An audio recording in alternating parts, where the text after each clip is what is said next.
Arteta might have to shock everyone with his next move because a certain Arsenal player is coming in for criticism and I don't think it's fair. I'm seeing people slate him, rival fans, England fans, and if I'm being honest, I don't see what their argument is. Look, this is a young player who broke into this Arsenal team last season, and it's not normal what he's doing. Lewis-Skelly, people are saying he should never wear an England shirt again. And at the same time, I understand a lot of these guys are trolls, but I'm hearing the media talk about how bad his performances were.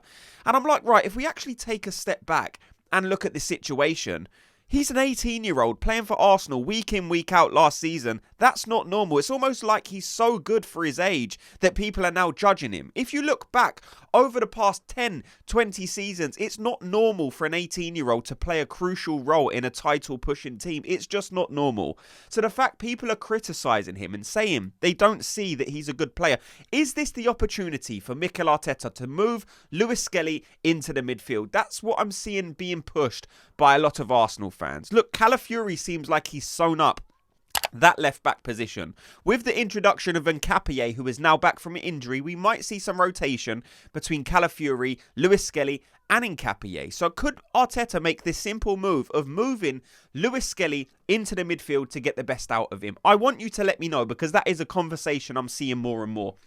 I think two ways about this.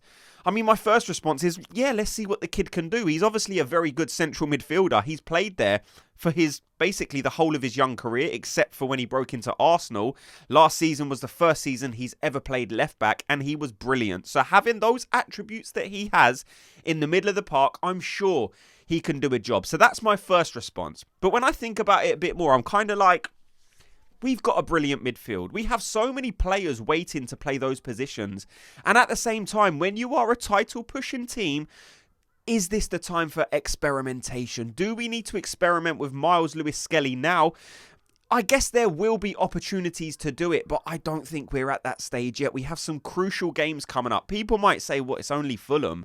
But look where we are in the title race. We are leading the pack. We've got a run of fixtures now that looks generous towards Arsenal. It's never going to be easy. None of these games are easy. But if you look at some of the games Liverpool have got, some of the games Man City have got, Arsenal might be able to, after the next 7 games before the next international break comes, however many games that is, we might be able to gather some breathing space. We might be able to get ahead by a few points. And that's the position we need to find ourselves in, because there will become a point in this season where Arsenal go through a set of tricky fixtures where we might draw a game, lose a game, and all of a sudden you need those points just so there's a bit of leeway. So if you do slip up a little bit, which I'm not predicting an Arsenal slip up, but it's inevitable at some point in the season you're going to lose games. The past, all the winners in history have all lost games, so it's gonna happen. So Lewis-Skelly into midfield is an interesting conversation.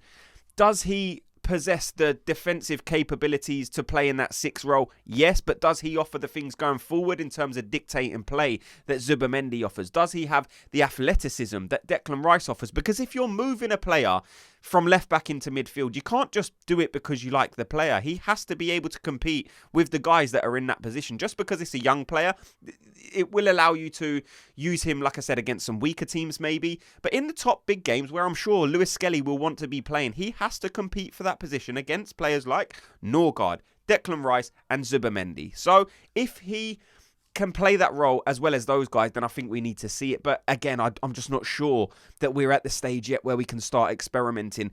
His main focus now, Lewis-Skelly, probably should be to try and win back that left-back position. We all know he's good enough because he earned it last season and didn't lose it. So Lewis-Skelly, I just wanted to say a few words on him because the criticism I'm seeing from England fans, from rival fans, is mental. This guy is a phenom. He's 18 years old, whatever he is, breaking into the Arsenal first team, playing a position he's never played before. And all of a sudden, because he has a bad game for England, he should never wear the shirt again. I just don't understand it. It's terrible. Bukayo Saka. This guy is unbelievable. I said in yesterday's video, I'll just say some words on Bukayo Saka. There isn't too much to say because this guy speaks for himself. That left foot talks.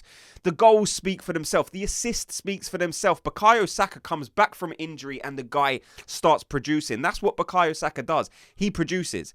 Week in, week out, this guy, when he's injured, people just forget how good he is. He comes back from injury and he starts bossing it. The only concern with Bukayo Saka is he's just come back from injury. He played a game for Arsenal. He went away on international duty and he started both games. One of them was a friendly. I don't understand why. Thomas Tuchel's opinion will probably be, well, if he's fit enough to play for Arsenal, he's fit enough to play for England.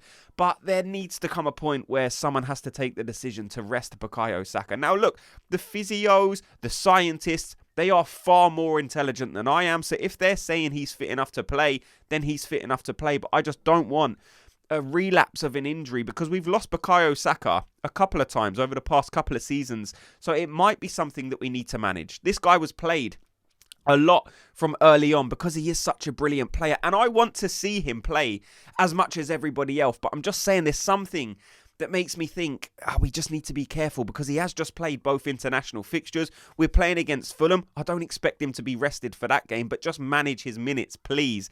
So he's not playing 90 minutes and then there's another injury whilst we have Noni Madueke out. Now, we've had some good news in terms of an injury update, and that is that Kai Havertz is nearing a return. He's in the final phase of that return, and that is brilliant for Arsenal fans because, look, Victor Gyökeres, no matter what people think of him, I really like the guy. But no one can deny that he will probably benefit from some help, and Kai Havertz offers that. I'm not saying Kai Havertz needs to start every game, but if Victor Gyökeres isn't able to unlock defensive, Kai Havertz might have a different key. Kai Havertz might have a different look, a different way of approaching the game, and we all know he does approach the game differently. He has different attributes to Victor Gyökeres, but having all of those players with those attributes might benefit against certain teams when one of those guys are struggling. You want as many good players, like I've said before, competing for those positions. I don't expect Havertz to win back that position like some other media people are coming out and saying. And talking to media people, I listened. I don't know why I done it to myself. I listened to Jamie O'Hara on TalkSport and he was saying, oh, look, Arsenal are in first position. They're going to bottle it again. Arsenal always bottle it. And I just look at that and I think, what are you talking about? If anyone is going to talk to Arsenal about bottling anything, I want it to not come from a Tottenham fan because that is the history of the Tottenham.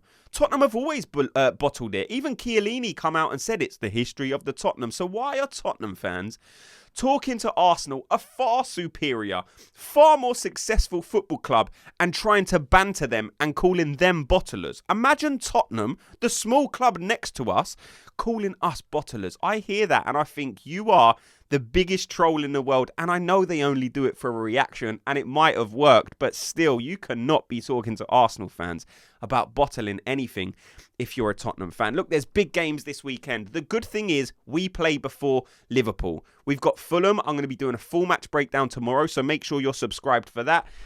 Man City have got Everton. We're playing at the same time. Arsenal, Fulham, then Liverpool, United. Can Man United go to Liverpool, go to Anfield and produce the goods? Liverpool have looked shaky. The international break come at the perfect time for them because they was heading on a downward spiral. Hopefully that continues. I can't wait to watch the Arsenal game, and I'm just excited to see the Liverpool game to see if there is maybe a bit of a comeback from Liverpool. Do they still have it in them, or is this club, I wouldn't say in crisis, but is going through a bit of a negative patch? Let's see. Let me know your thoughts on everything you've heard in this video. What's your thoughts on this hate for Lewis-Skelly? Does it surprise you? I guess it doesn't for me because it's like this is what rival fans do. They just try and hate. They're trolls. But like I said, thanks so much to everyone for watching and listening. Before you go, if you could do me a quick favour, just hit like and subscribe, and I'll speak to you all in tomorrow's video. Gooners, have a good day.